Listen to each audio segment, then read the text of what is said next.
Good evening, ladies and gentlemen. Welcome to Politics in the Pub. My name is Howard Bell. I'll be chairing the evening tonight. We have two wonderful speakers and they are in the room with us. The Honourable Dr. Meredith Burgmann has been an early feminist, an anti-racism activist, an academic and a Member of Parliament. She was President of the New South Wales Upper House and has written two books. In 2008, Dr. Burgmann was appointed a councillor on the City of Sydney Council. She's a consultant to the United Nations Development Programme and an ambassador for the Sydney Swans. Well, come on, the Swans deserve it. Yeah. Dr. Burgmann's passion for politics is long-standing. She was active in the Vietnam and apartheid protest movements at Sydney University. She spent time in prison for running onto the Sydney cricket ground in 1971 during the Springboks tour. Having gained her PhD at Macquarie University, she taught industrial relations and politics there for 18 years. Dr. Burgmann entered State Parliament in 1991 and became President of the New South Wales Legislative Council in 1999, a position she held until retirement in 2007 as the longest serving female presiding officer in an Australian Parliament. David McKnight is an Associate Professor from the University of New South Wales and the writer of a variety of books on topics as varied as Rupert Murdoch, the coal industry, neoliberalism and the meaning of right and left today. He recently co-authored Big Coal, Australia's Dirtiest Habit. He also wrote Rupert Murdoch, an investigation of political power. David formerly worked at the Sydney Morning Herald and on ABC TV's Four Corners program, as well as the Weekly Tribune. Please join me also in welcoming David McKnight. I'll now invite Dr. Burgmann to address the audience.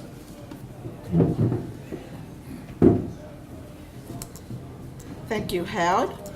I must say that intro did sound a bit like I died. Which I don't intend to for a while. I'd like to begin, as I always do, by acknowledging that we are here today on the land of the Gadigal people of the Great Eora Nation and pay tribute to their elders. Now, the question is what Labor should do to win national government in 2016. And I can answer that in two ways. I could answer it with what I would like them to do, or what they should do that is clever and strategic and will have them win, because in the end they have to win to be able to do anything. Now, if I answer the first way, that is my version, what I want's quite simple. I want fantastic public education, free universities, banning private schools, legalise marijuana, let all refugees stay, and world peace. Except that's a bit unrealistic, and I'm not a trot, although I was for a while in my youth. So I'm not going to talk about my personal wish list. What I'm going to talk about is what we can do, or what Labor should be doing to win. What the Labor Party needs to do to win and what it's actually doing at the moment is almost the same thing. However, give us time, we can stuff up anything given time. Firstly, and there's 5 things that we're doing right at the moment. Firstly, we have sent Bill Shorten off for elocution lessons. My understanding is that he is being coached by a Mongolian throat singer. This, I kid you not, there was a serious article about this. Anyway, whatever the Mongolian throat singer has done, it has worked. And that terrible sing-song voice he had has changed. The wooden stare is getting better. I've noticed he now looks off to one side a bit, which is much better than the deer in the headlights look. The dreadful zingers have gone. Obviously, after a while, Sean McAuliffe had an effect. Whatever they have done to him has worked to some degree. He is now much less embarrassing to listen to, and he is sounding more confident and almost leader-like. So that's the first thing they've done right. Secondly, and this is even more rare, is the Labor Party has remained united. And compare this with the Coalition, where every day another one of those right-wing bastards. I mean, it's really strange to feel sorry for a Liberal leader, but you almost do when you realise that Malcolm Turnbull has a Betts, an Andrews and Abbott, the three A's, sitting on his tail. And the fact that Abbott is actually standing for Parliament again is quite extraordinary. And, the significance is not lost on a leader like Turnbull. He knows that Abbott is there hoping to do a Kevin Rudd. And so they've been in absolute disarray, whereas the Labor Party has, very rarely for us, shown an enormous amount of discipline and unity. And I think this is a great tribute to the person who Bill Shorten beat in the party vote for leader, that is Anthony Albanese. There has not been a hint of a underground elbow campaign against him. And it's also a tribute to his loyal deputy, Tanya Plibersek. There has been no hint of any movement against Bill Shorten, even when his popularity levels against Turnbull were at record lows. Thirdly, we've had the good fortune to have replaced one Conservative leader who was an absolute dud with another Conservative leader who was also surprisingly a dud. Look, I've discussed this with a lot of people, and not even discussing the value or other of his policies. Turnbull's strategic nous is absolutely nil. He simply doesn't know how to take the public along with him on a narrative or a discussion about policy. The way he can float an idea and knock it down within 24 hours has been quite extraordinary. The reason why Bill Shorten keeps talking about this is because it's true and the public can see it's true. He floats the GST, he floats state taxation, and then it all disappears within hours. It's like he's learnt nothing from his time in exile, and it makes the Godwin-Gretsch affair look more like standard operating procedure rather than what we thought at the time, which was an uncharacteristic error by an otherwise astute leader. Fourthly, we've abandoned the Beazley thesis of small target. Remember how Beazley refused to put out policy because the belief was as long as you were standing at the end, you'd be elected, because, that old thing, governments lose election, oppositions don't win them. We have abandoned that, and we spent 10, 15 years being a small target. And it doesn't work for the Labor Party because the citizens of Australia expect the Labor Party to do things. So the idea of a small target really doesn't work for Labor campaigns. In especially the last 6 months, we've really put ourselves out there. 12 months ago, we did it first when we said we would go to the election with a carbon trading scheme. And when I read that in the paper, I thought, gee, we're actually going to do something. We've said we're going to have a carbon trading scheme, even though it was likely to be attacked, as it was, but we put ourselves out there and said we'd do it. And we've been putting out policies pretty regularly since then.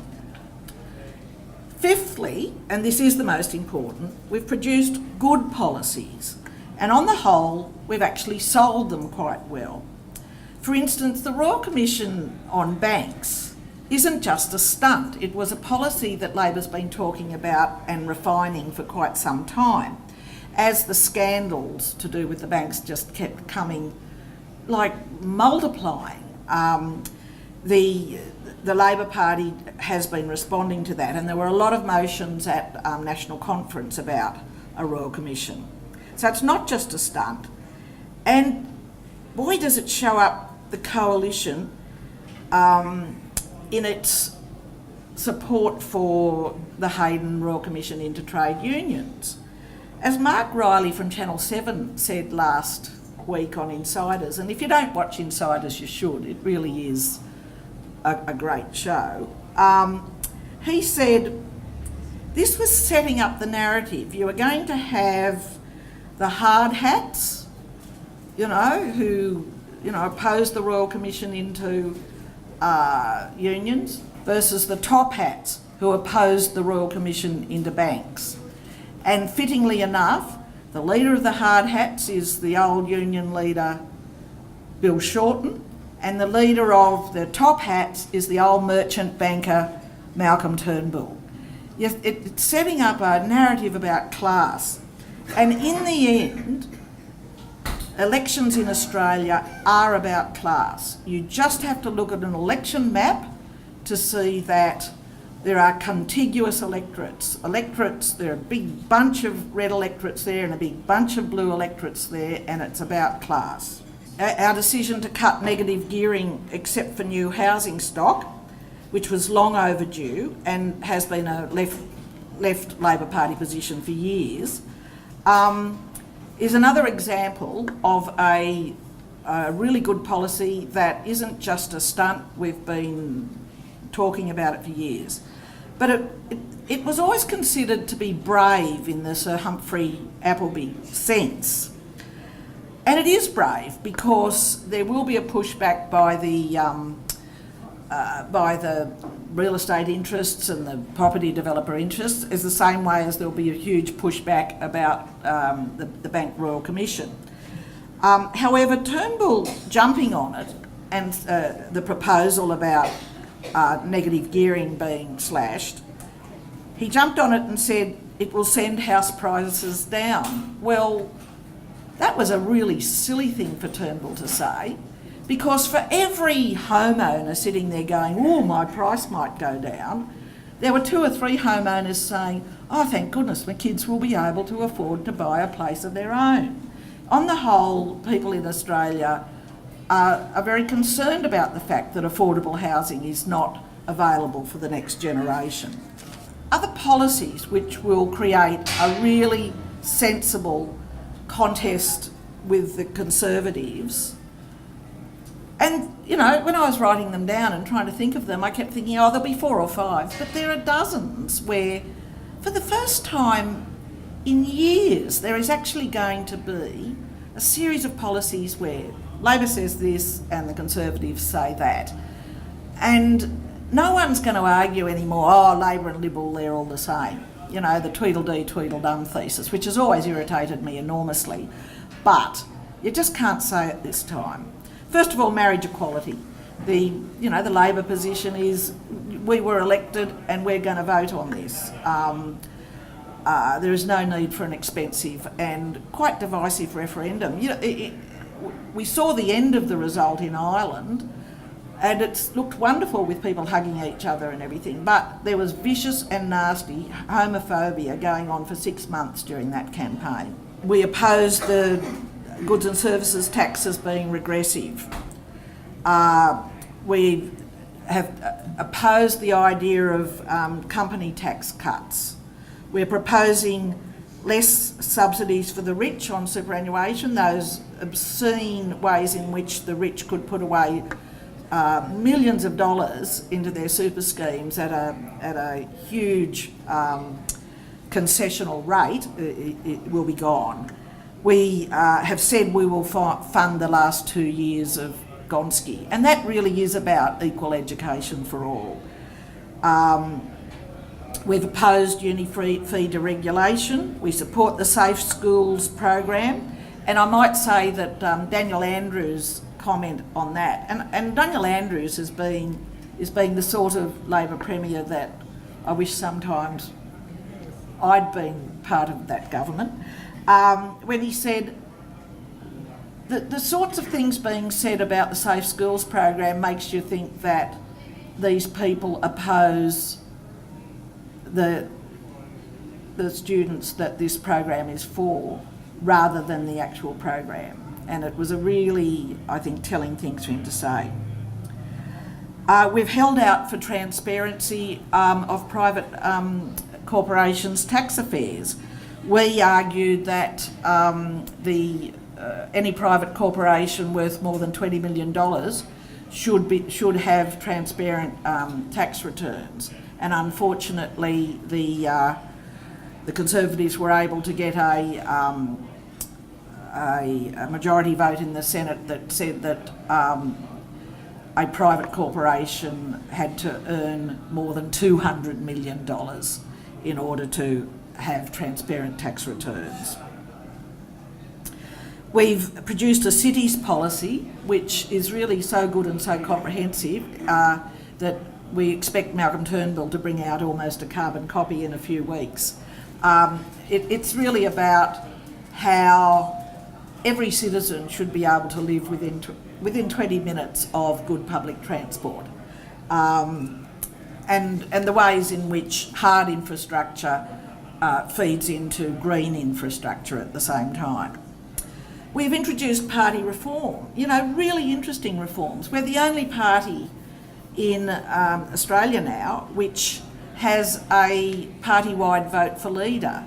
Other countries have this as almost standard procedure, and yet we've introduced it now for the leaders in the state and in the federal parliament.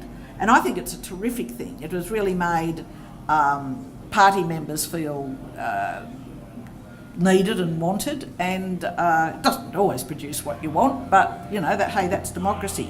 We've also introduced primaries, which I think are actually a very good thing. We call them community pre-selections because we don't like sounding too American, but we're involving the community in choosing who the party candidate should be in the elections. And we've remained very united through all of this. In fact, it's really interesting that all the stories that you read now about shocking pre-selection stoushes tend to be about the Liberals. They're having real fights in, not just in Tasmania, but in Western Australia and also in New South Wales, where the religious right and the moderates are in open warfare. Finally, reverting back to the original question, about how we can win Labor can win in 2016, we need to keep doing what we're already doing. Keep pushing policies out and don't suddenly get afraid and draw back. Unfortunately, Labor has had a habit of going quite well for a while and then suddenly, a bit of blowback, the media coming out against them and trying to crush them, and suddenly they fold. We've just got to stay strong and continue to put out good policy. A socially progressive Labor agenda is popular, and we've just got to stick with it. Thank you.